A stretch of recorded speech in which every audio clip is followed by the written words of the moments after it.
අපි ආවා මේ මහරගමට අරන් යන්න මේ මොනවා හරි අරගන්න ඩීල්ස් එකට.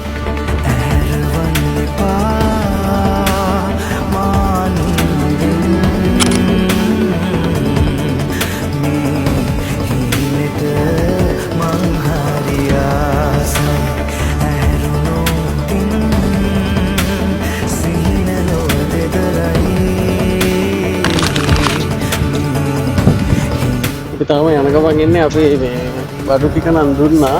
අපි යන රාපොඩි සපෝට් එකක් දෙන්න බලන්න මොනවද මෙතන. කොහෙද කියලා හොයාගන්න. මම හිතන්නේ මෙතනින් පහළ තියෙන්නේ.